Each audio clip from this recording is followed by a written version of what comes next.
গাজায় নির্বিচার গণহত্যায় প্রতিবাদ মুখর বাংলাদেশ।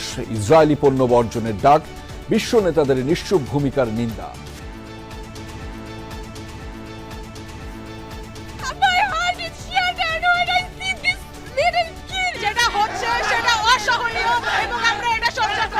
ইসরায়েলি পণ্য যা আছে সব বয়কট করা হোক। নৃশংস যে অত্যাচারের শিকার হচ্ছে আমার ফিলিস্তিনবাসী, আমাদের মুসলমান, এইটার একটা ফুল স্টপ টানতে হবে।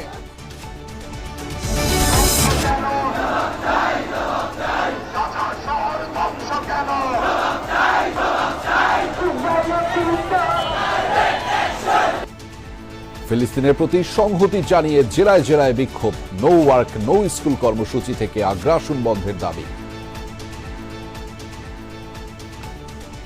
ইসরায়েলের বিপক্ষে গোটা বিশ্বের মুসলিমকে এক হতে হবে। জাতিসংঘ যেন এই বিষয়ে লক্ষ্য দেয়, যাতে ফিলিস্তিনের আর কোনো মা বোন মৃত্যুবরণ না করে। ইসরায়েল এমন একটি বর্বর রাষ্ট্র, যারা সেখানে খাবার পানি তো ঢুকতেই দিচ্ছে না। বিশ্বজুড়ে বিক্ষোভ প্রতিবাদেও থামেনি ফিলিস্তিনে ইসরায়েলি তাণ্ডব। দেইর আল বালার 5টি এলাকা খালি করার নির্দেশ। বিনিয়োগ সম্মেলনে ব্যাপক সাড়া। ইপিজেড ও অর্থনৈতিক অঞ্চলে লোক নিতে আগ্রহী বিদেশি উদ্যোক্তারা। স্টার্ট আপের জন্য হচ্ছে 900 কোটির তহবিল। 3 মাসের জন্য শুল্ক স্থগিতের আহ্বান জানিয়ে প্রেসিডেন্ট ট্রাম্পকে ডক্টর ইউনূসের চিঠি।